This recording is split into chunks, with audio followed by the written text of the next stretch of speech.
Bem-vindos ao Papo Suprem.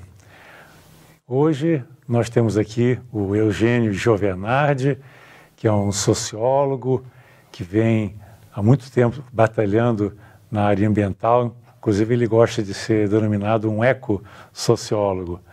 O Eugênio, ele pertence ao Instituto Histórico e Geográfico, faz parte do seu conselho, é um acadêmico do Instituto e vem desenvolvendo uma série de ações nessa área ambiental e é um dos organizadores do movimento Águas Acima, né, que vem realizando uma série de seminários no próprio Instituto Histórico e Geográfico, tem trabalhado também na preparação do Fórum Mundial da Água.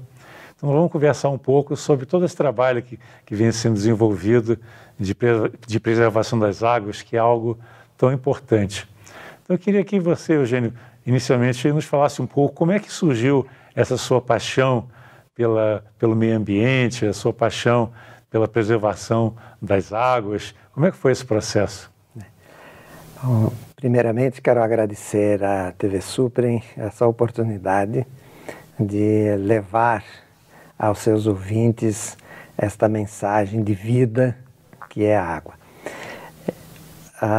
O meu trabalho com a natureza, ela vem de muito longe. Eu me formei como especialista em cooperativas agrícolas, então sempre o meu trabalho foi dedicado à agricultura, à produção de alimentos, mas principalmente observando que sem água não se podia fazer absolutamente nada. E o que mais me chamava a atenção era um certo, eu diria até desprezo pela quantidade de água que nós temos no país. Isso é interessante porque existe assim uma consciência da escassez de água no mundo, mas os brasileiros, assim, até por questões educacionais que vêm que nós temos o maior rio do mundo, né? O mais caudaloso, a Amazônia, que é muito vibrante, né? Muito cheia de água, e nós temos várias bacias hidrográficas no país. Então existe aquela falsa percepção de que a água está sobrando. Esse é um ponto muito importante, porque sempre nos mostram as grandes represas, as grandes enchentes do Rio Amazônia, do Rio Amazonas, mas dificilmente nos mostram o olho d'água. Aquele pequeno vazamento que a natureza constantemente produz para encher as grandes represas. Então, eu gostaria que os ouvintes da TV Suprem se compenetrassem desta parte muito importante. Quando se olha para a água, traduz-se imediatamente por vida. Água é vida. Nós somos água, né? E nós somos Todos os seres vivos têm um grande percentual de água na sua estrutura. Quase 70% que nós arrastamos é água. E eu sempre brinco, quando há uma manifestação na esplanada dos ministérios, aquilo é como se fosse um Amazonas andando por ali. E, infelizmente, toda esta água que nós trazemos, ela não volta mais na água da chuva. Isso é que nós chamamos de consumo consultivo, ou seja, é aquela água que não volta mais. Então nós temos que ter muito cuidado para proteger aquelas águas que sempre voltam. E essas águas que sempre voltam são aquelas que estão nas raízes das árvores, que estão nos pequenos núcleos, nas pequenas nascentes de água, e essas é que nós temos que começar a proteger. Porque nós percebemos também, Eduardo, que essas grandes represas, rios abaixo, elas não resolveram o problema da água para as nossas grandes cidades. A carência de água cada vez aumenta mais e cada vez as cidades têm que buscar mais longe a sua fonte de abastecimento. Né? O Rio São Francisco, em 2014, perdeu a sua maior e mais importante nascente, que agora só quando voltam as chuvas é que ela também volta a abastecer o Rio São Francisco. Então, essas coisas é que têm que ser olhadas. Então, por isso que nós cunhamos essa águas acima, ou seja, não é suficiente ir águas abaixo, nós temos que voltar águas acima, proteger o pequeno olho d'água, porque é dele que nascem os grandes rios. E o olho d'água, ele vem da água subterrânea, né? E essa água subterrânea que às vezes é esquecida, que é tão fundamental. Eu vejo tanta gente que sem consciência começa a furar poço artesiano e começa a esbanjar água, como se essa água subterrânea, né, ela fosse infinita, né? Que não se esgotasse nunca. E isso é um problema. As nascentes muitas estão secando porque as águas subterrâneas estão ficando assim, mais baixas e menos acessíveis. Mais difíceis. E o que às vezes causa estranheza é que o poço artesiano tem dono, quando na verdade aquela água é coletiva, aquela água pertence à humanidade, não só a Brasília, digamos, aqueles que tiram a água aqui de baixo. Até eu gostaria de sugerir e recomendar aos que têm poços artesianos que o poço artesiano é uma espécie de conta de poupança da água. Uhum. Se ele só tira e não põe, essa água vai acabar como acaba a caderneta de poupança que ele tira e não põe. Então essa preocupação é que ele tem que ter. Agora, como é que ele vai fazer isso? Nós temos maneiras de fazer isso através da captação da água das chuvas, né? E aí as árvores têm um papel fundamental, né? Exatamente, tanto que no segundo seminário, nós pusemos lá uma grande faixa, que o grito revolucionário do século XXI já não é mais para derrubar governos, não é mais para conquistar novas áreas. O grito revolucionário agora é plantar árvores, né? E esse é o importante hoje, à beira das rodovias, à beira das nascentes, cuidar das árvores que existem, ter cuidado com os parques que a cidade nos oferece, deixar de jogar o lixo no chão porque ele acaba indo para os cursos d'água, impedir que as pessoas queimem os nossos bosques. Enfim, são todas essas preocupações que têm que estar na nossa vida. Que as árvores têm assim, uma função muito importante de captação e retenção da água, de maneira que ela escoe lentamente para o subsolo, né? Em vez de correr diretamente para... Estudos científicos da UNB mostram que os bosques podem recolher até mais de 1/4 da água da chuva, ou seja, de cada 100 litros de água que cai, ela guarda 25. Então, isso é muito importante, porque a árvore recebe a água, passa para a raiz e a raiz leva lá para o subsolo, né, onde estão as águas subterrâneas. E hoje nós observamos assim, um processo de impermeabilização do solo, especialmente nos grandes centros urbanos, né?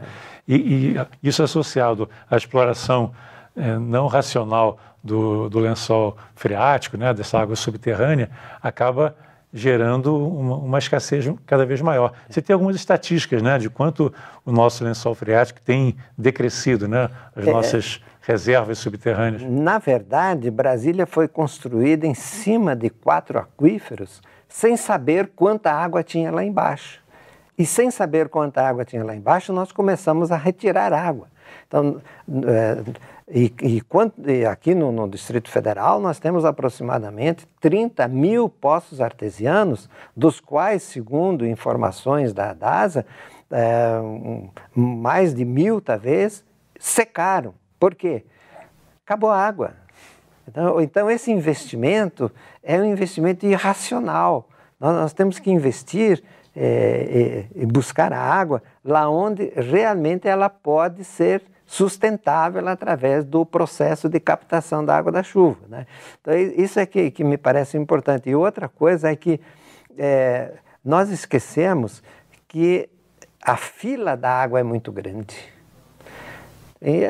Árvores estão na fila da árvore, os animais estão na fila da árvore, os insetos e nós, quer dizer, nós não somos os únicos que estamos na fila da água, né? Então nós temos que cuidar disso e principalmente olhar para a água como se ela fosse a principal responsável por estarmos vivos. Você mencionou que existe uma estatística de quanto que os nossos grandes aquíferos já perderam, né, do seu conteúdo, né? O aquífero Guarani, que é o maior, e outros, né? Já tem assim, uma perda que foi medida que é substancial, né? Estima-se que pelo menos nessa região do Bauru, Botucatu, em São Paulo, que é onde estão os principais poços artesianos que abastecem uma grande região de São Paulo, que aproximadamente 20% dos aquíferos já deram a sua parte substancial. E principalmente porque, como eles estão a 300, 400, até 1.200 metros de profundidade, a recarga é muito difícil. E, segundo o professor Eloy, da UNB, na nossa região aqui, a recarga não chega nem a 10%. Ou seja, nós tiramos 90% da água que estamos utilizando e só 10%... Isso não é sustentável. Não é sustentável. Então, essa preocupação que o brasiliense tem que se compenetrar. Né? Então, você acha que deveria haver alguma legislação que obrigasse aqueles que estão usando os poços artesianos de plantar árvore e adotar outras medidas para a preservação da água? Eu considero duas medidas muito importantes. A primeira é esta, reflorestar o Distrito Federal. Todas as cidades satélites estão clamando pelo reflorestamento, porque nós nos preocupamos mais pelo estacionamento impermeabilizado, pelos estacionamentos do subsolo, pelas pontes e avenidas e duplicações, etc., e não nos preocupamos pela recarga dos aquíferos. Segundo lugar, é o preço da água. Acho que teria que haver um cálculo de uma média. Digamos que a média seja 190 litros por dia por pessoa. O que passou dali tem que ser tributado com peso. Porque essa água que está sendo retirada é um bem comum. É um bem comum. Que está sendo retirado para uso particular. Então, a economia aí não está fechando, né? Porque nós estamos retirando dessa poupança, como você falou, mas não estamos dando a contrapartida. E isso vai certamente gerar um desequilíbrio, né? Exatamente. E para finalizar esse nosso primeiro papo, essa primeira parte, eu quero dizer que quanto mais nós nos aproximarmos das árvores, quanto mais nós abraçarmos esta causa, menos violência vai ter entre as pessoas e entre os grupos humanos que vivem numa cidade. São as árvores que trazem paz às pessoas. Bom, com essa linda mensagem nós vamos dar uma pequena pausa aqui no nosso Papo Suprem, e que nós estamos conversando com Eugênio Giovenardi, e daqui a pouco estaremos de volta.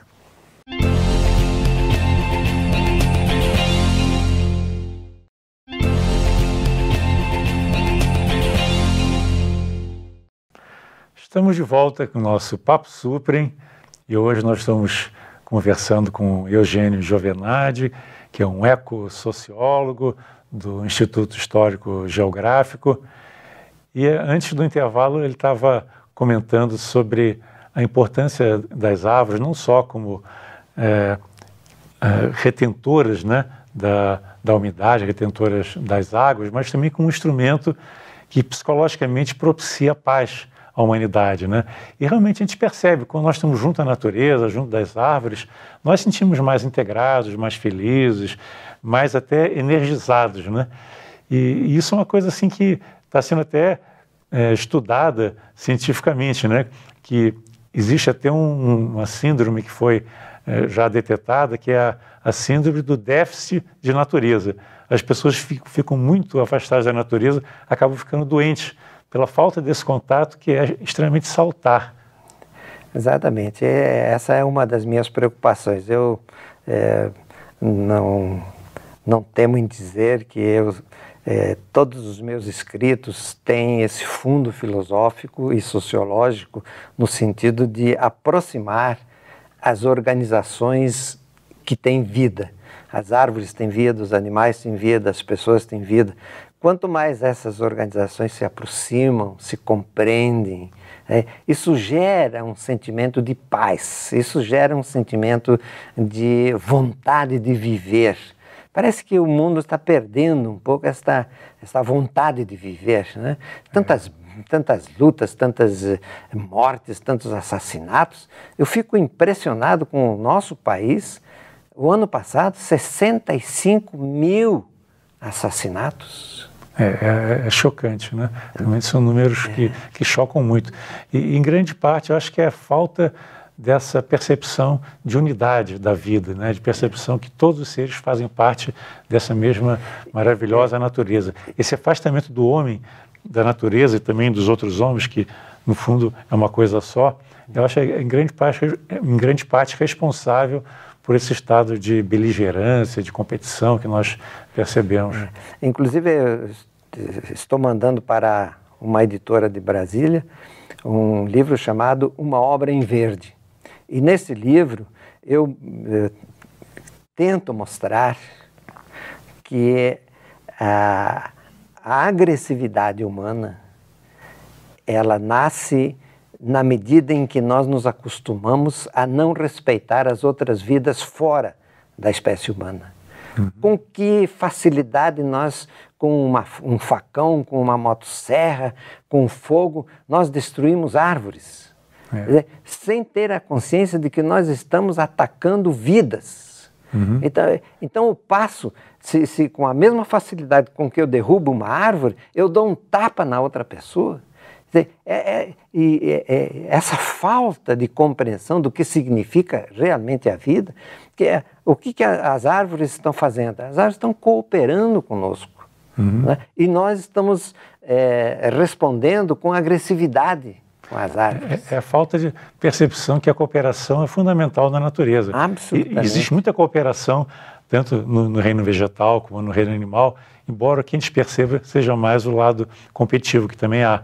Mas nós não percebemos que as árvores, a floresta, existem em função da cooperação. E os animais também sobrevivem sempre em função da cooperação entre eles. E o ser humano devia se espelhar nisso para poder aprender um pouco mais. Né? Exato. E por isso, esse pequeno livrinho que você tem em mãos, o Retorno das Águas, ele foi escrito exatamente para mostrar como é possível nós nos aproximarmos e colaborarmos e dando em troca aquele muito que as árvores já nos deram, aquele muito que as águas já nos deram. Quando eu entrei nesta área em 1973, 74, as águas estavam desaparecidas, porque o fogo arrasava, os lenhadores cortavam as árvores. Isso foi feito num sítio seu, no Sítio das Neves, que quando você chegou lá, ele estava bastante degradado. Degradado. Né? 40 anos atrás? 40 anos atrás. Hoje, a capa do livro é uma prova de que as águas retornam, se a gente deixar que elas retornem.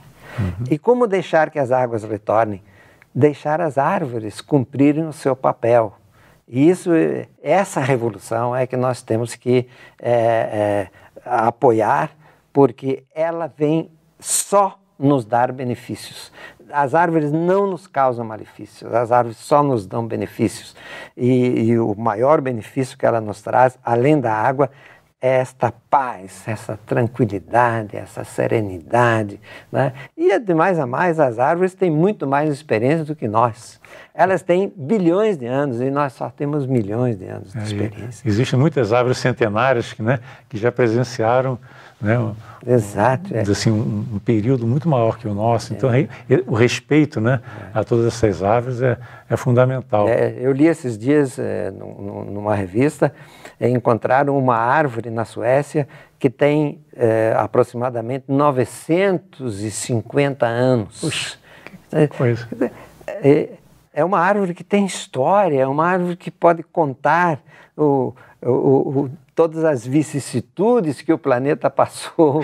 Né? É verdade. E provavelmente os bisavós e os tetaravós desta árvore, né, poderiam nos contar muito mais histórias, né? Que provavelmente o Anderson que nos contou tantas belas histórias infantis, certamente era um apaixonado pelas árvores, né, nórdicas, que eles lá respeitam muito as árvores. Eu espero que o Distrito Federal realmente se sensibilize, a população do Distrito Federal se sensibilize, e trate a natureza com mais carinho. E eu gostaria de entrar nesse aspecto também da desordem urbana de que o Distrito Federal é vítima. Eu lembro de uma palestra que se deu recentemente no último seminário Águas Acima, né, que você trouxe uma série de dados que são muito impressionantes sobre como é que está a situação da água aqui no nosso Distrito Federal. Talvez você pudesse comentar um pouco como é que está a criticidade que as pessoas às vezes não percebem, né? Principalmente porque nós estamos no berço das águas, nós estamos numa parte alta, no Planalto Central. As águas daqui vão para os baixos, elas não ficam aqui, elas estão abastecendo o resto do Brasil. Quer dizer, as várias bacias hidrográficas dependem dessas águas que nascem aqui. Nascem aqui. Não existiria Itaipu se não existisse aqui a nascente do Sítio das Neves, do Rio Descoberto, do Pipiripau. Né? Essas águas é que formam as grandes represas do país. Então, o Distrito Federal, e principalmente a população do Distrito Federal, tem que ser consciente de que nascem por dia 106 crianças no Distrito Federal. Cada criança arrasta uma quantidade enorme de serviço, a começar pela água. A criança nasce e já tem direito a 110 litros de água. Então, a quantidade de água que gastamos apenas para substituir aquela água que nós gastamos diariamente, são 600 milhões de litros de água por dia. De onde é que vem essa água? Não vem daqui, ela vem muito de longe.